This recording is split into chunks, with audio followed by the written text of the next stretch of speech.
Welcome back. President Trump asking Elise Stefanik to withdraw her nomination for ambassador to the United Nations. Trump says he would rather keep her in a congressional leadership role because Republicans need all hands on deck to implement the Trump agenda. The president posted this on Truth Social. Elise Stefanik has been a vital part of our efforts from the very beginning. I have asked Elise, as one of my biggest allies, to remain in Congress with a very tight majority. I don't want to take a chance on anyone else running for Elise's seat. Stefanik reacted last night. We need to secure the border, cut taxes, unleash American energy independence, and deliver these historic results on behalf of the president because of this tremendous mandate that the American people gave him. So I have been proud to be a team player. The president knows that. He and I had multiple conversations today, and we are committed to delivering results on behalf of the American people. Joining me now is Texas Congressman August Pfluger, the Republican Study Committee chairman. Mr. Chairman, it's great to see you this morning. Thank you so much for being here. What's your reaction to this? Well, it's great to see you as well, Maria. You know, Elise is a team player. She's a leader. She has been from the very moment that I entered Congress. I thought that she was going to be a fantastic ambassador to the United Nations and somebody who could speak for the United States and really bring us back from where the Biden administration was. So obviously it's disappointing to not be able to see her rise into that role. But I will say she is a leader in the House. She will remain a leader in the House. We do have a tight margin, and it just shows the selfless nature of the people that we have serving in the U.S. Congress. And tell me about that tight margin. It's got to be frustrating when you want to get full support on some of these things related to President Trump's agenda, but you don't have the votes. I mean, the Republican Study Committee is launching a new effort trying to get President Trump's executive orders into permanent legislation and codify this into law. You call the initiative Set in Stone, the Trump legacy laws aiming to codify legislation such as Remain in Mexico Act, the Dismantle DEI Act, the Americans Act, the Birthright Citizenship Act, and the End the Deep State Act, and No Taxpayer Funding for World Health Organization Act, among others. Congressman, what are your priorities here? What is a must codify? Well, those bills that you just mentioned right there represent really a handful in a wide variety through all the committees of Congress that President Trump has already enacted into executive order. So we want to see those codified. We don't want to just see them, really present for the next 4 years during this administration. We want to see them extend to the next administration. So we have 180 plus members of the Republican Study Committee, the largest, the oldest policy organization. We talk every week. And we have members who are conservative, who want to see good policy put into law. President Trump has moved in the right direction, and this set in stone priority for the Republican Study Committee is exactly what needs to happen to get leadership to put these bills on the floor, to pass them in the Senate, and to see them not just 4 years, but for really the remainder of time for these to become law. I mean, particularly as it relates to energy. Of course, you're on the Energy Committee, and you represent probably one of the most important regions of the country, if not the world, in terms of energy capacity, the Permian Basin. So, I mean, when you're talking about the energy of executive orders in particular, permitting, very important. What else is critical to ensuring that the next president can't come into town and reverse what President Trump has put in place so easily? Well, we've championed several things, and you're right. We don't want to see another president, Democrat president, do what President Biden did. Last week, I had the honor of being in the Oval Office with President Trump signing into law just the second piece of legislation that was signed into law, which repealed the methane tax, the natural gas tax that President Biden did to assault the industry. And that's just the beginning.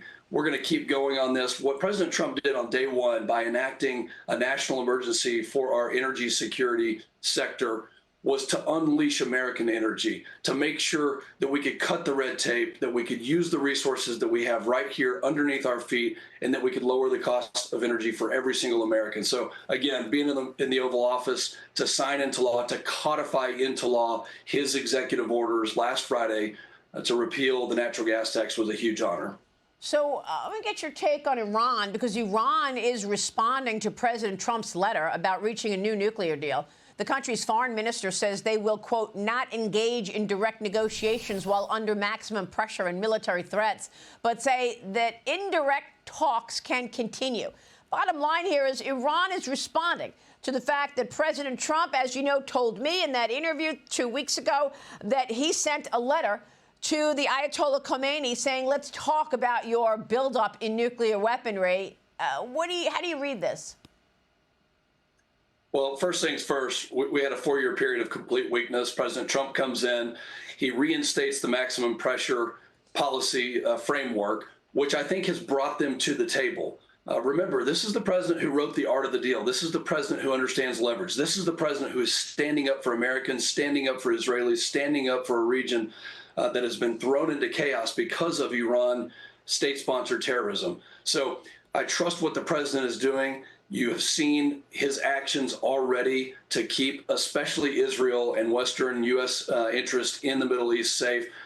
We need to get to a denuclearized Iran. We need to make sure that that is never an option for them, and it involves many different tools. I trust what the president is doing because he's the only person in the last 4 years that has actually brought real ideas to the table to make sure Iran doesn't continue to sow terrorism. Yeah, a lot of ideas to the table. And then there's China and the United States. The military officials are hoping to hold talks in the near future. A Chinese Defense Ministry spokesperson said that both sides have reached some preliminary consensus and that a stable relationship serves the country's common interests.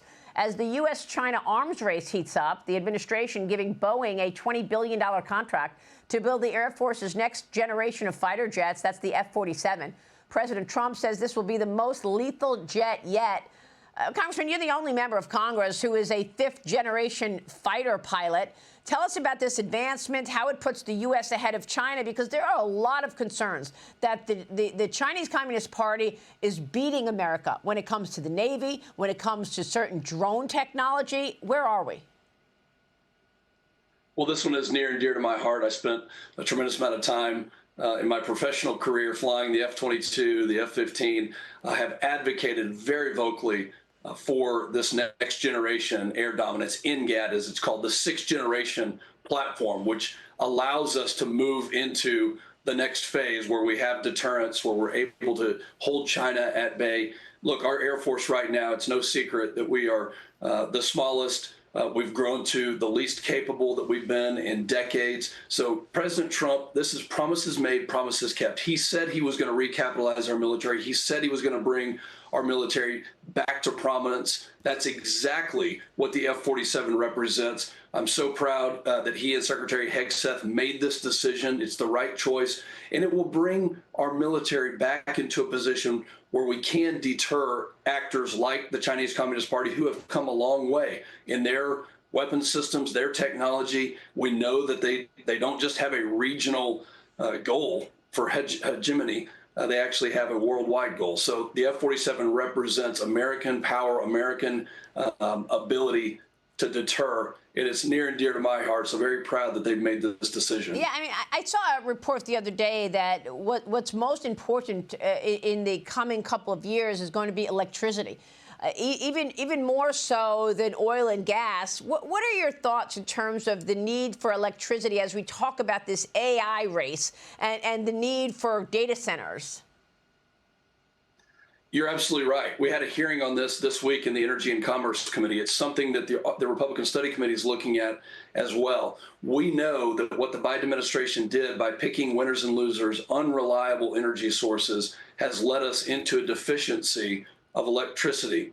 And we know that in the coming years, just in 3 to 5 years, in fact, maybe 50 to 100% increase in the demand for electricity. So every source that we have is going to have to play a role. But obviously, reliable sources like nuclear, like natural gas, are going to play an increasingly more important role. What President Trump is doing to bring businesses, manufacturing, and industry back to the United States is the right call, but it requires affordable, reliable electricity. That is something that this country has to get our arms around. You mentioned permitting reform. We're going to have to do that as well to allow the transmission of electricity to the businesses. I mean, just look at Texas, where we have a tremendous amount of industry that has flocked to our pro-business state in the last 4 years. All right, sir. We will be watching your work, important work. We appreciate your time this morning, Congressman. Thank you.